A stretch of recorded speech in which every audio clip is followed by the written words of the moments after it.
प्रणाम। यह बा खबर के भोजपुरी बुलेटिन में रउआ लोग के स्वागत बा। हम है नलिनी पांडे। यूपी में विधानसभा उपचुनाव के तारीखन के ऐलान हो गईल बा। 13 नवंबर के उत्तर प्रदेश के 9 सीट पर उपचुनाव हुई, जेकर रिजल्ट 23 नवंबर के आई। फूलपुर, मजवा, खैर, कटेहरी, सीसामऊ, कुंदरकी, करहल, गाजियाबाद, मीरापुर, फूलपुर, मजवा और खैर विधानसभा सीट पर उपचुनाव होके वाला बा। मिल्कीपुर विधानसभा सीट पर उपचुनाव के ऐलान नइखे भइल, काहे कि मिल्कीपुर सीट के लेके कोर्ट में मामला चलत बा। विधानसभा के खाली पड़ल 9 सीट में से 4 सीसामऊ, कटेहरी, करहल आ कुंदरकी सपा के पास रहे। फूलपुर, गाजियाबाद, मजवा और खैर सीट बीजेपी के पास रहे। मीरापुर सीट बीजेपी के सहयोगी राष्ट्रीय लोकदल के पास रहे।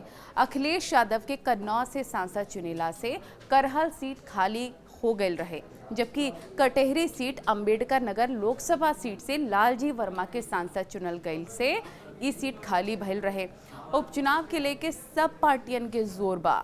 चुनाव के ऐलान के तुरंत बाद मायावती करहल के उपचुनाव में वो अकेले लड़ी हैं और सब सीट पर आपन उम्मीदवार के उतरी हैं, यू कहनी है। कोनो पार्टी से उपचुनाव में गठबंधन ना हुई।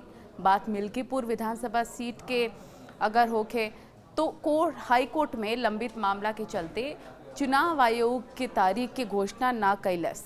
पूर्व विधायक गोरखनाथ बाबा 2022 के आम चुनाव के लेके हाई कोर्ट में रिट दाखिल कैले बाड़े।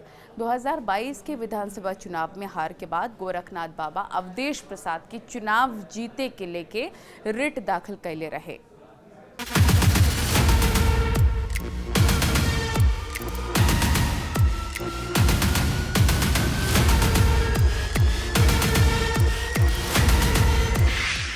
यूपी की 9 विधानसभा सीटों पर उपचुनाव के लिए तारीखों का ऐलान चुनाव आयोग ने कर दिया है।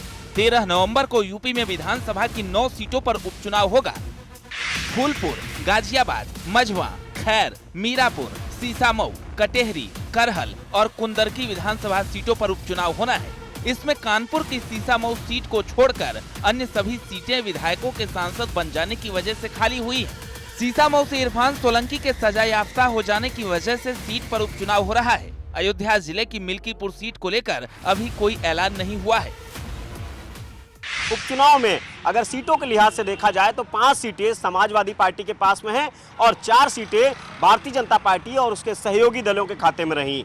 इनमें से एक सीट आरएलडी की, जो मीरापुर की सीट है, आरएलडी के खाते में थी और ये आरएलडी इस बार भारतीय जनता पार्टी के साथ में है, यानी कि सहयोगी दल है। यूपी में विधानसभा के लिए होने वाले उपचुनाव को बीजेपी के सहयोगी दलों, खासकर निषाद पार्टी का लिटमस टेस्ट माना जा रहा है। इससे पता चलेगा कि सहयोगी दलों की सियासी जमीन कितनी मजबूत है। सीसामऊ, कटेहरी, करहल और कुंदरकी एसपी के पास थी। फूलपुर, गाजियाबाद, मीरापुर, मझवा और खैर एनडीए के पास थी। 2022 के विधानसभा चुनाव में बीजेपी को फूलपुर, गाजियाबाद और खैर सीट पर जीत मिली थी। वहीं एक सीट मझवा गठबंधन के सहयोगी निषाद पार्टी और एक सीट मीरापुर लोकसभा चुनाव के दौरान गठबंधन से जुड़े राष्ट्रीय लोकदल की है। बाकी बची 5 सीटों पर एसपी का कब्जा है। निषाद पार्टी के लिए ये उपचुनाव एक तरीके से लिटमस टेस्ट भी होगा, क्योंकि अभी तक जितने भी चुनाव हुए भाजपा के कंधे पे वो चुनाव लड़के जीतती आई है। इस बार उनको ये दिखाना होगा कि भाजपा के साथ साथ उनका जो अपना वोट बैंक है वो वोट बैंक उनके साथ खड़ा है। हालांकि 2022 के विधानसभा चुनाव में अप्रत्याशित तरीके से निषाद पार्टी को सफलता मिली थी।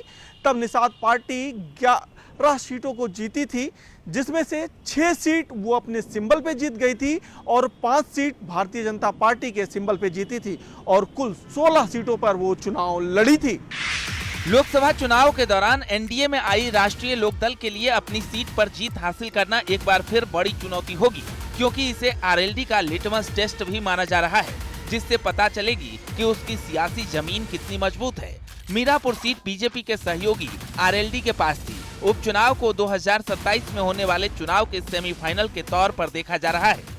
तो निश्चित तौर पर मीरापुर में इस वक्त राजनीतिक गहमागहमी तेज हो गई है, क्योंकि मीरापुर विधानसभा सीट से विधायक चंदन चौहान थे, बाद में वो लोकसभा के सांसद बन गए बिजनौर के, तो उसके बाद ये सीट खाली हुई थी। तो निश्चित तौर पर मीरापुर का जो जातीय समीकरण है वो बेहद इंपॉर्टेंट रखता है और यहाँ पर कांटे की टक्कर होने की संभावना है, क्योंकि मीरापुर की सीट यकीनन प्रतिष्ठा का प्रश्न भारतीय जनता पार्टी और रालोद गठबंधन के लिए होगा।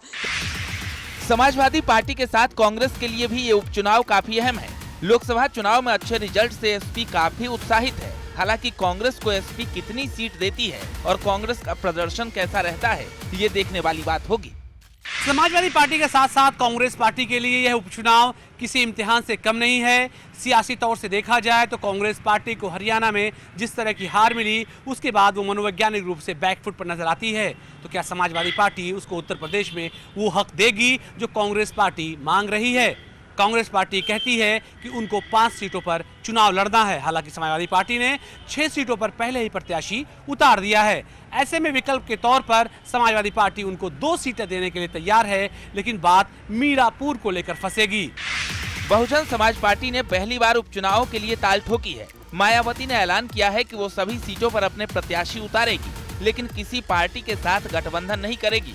बीएसपी के लिए ये चुनाव किसी अग्नि परीक्षा से कम नहीं है, क्योंकि लगातार चुनाव में उसके हिस्से सिर्फ हार ही आई है। यह पहला मौका होगा जब बहुजन समाज पार्टी ने अपने गठन के बाद उत्तर प्रदेश में उपचुनाव लड़ने का ऐलान किया है। बहुजन समाज पार्टी के सामने कई सारी चुनौतियां इसलिए भी हैं क्योंकि पिछले कई चुनाव से जीत का स्वाद उन्होंने नहीं चखा है। हरियाणा में चुनाव की बात करें तो वहां पर भी पार्टी का प्रदर्शन बहुत ज़्यादा अच्छा नहीं रहा।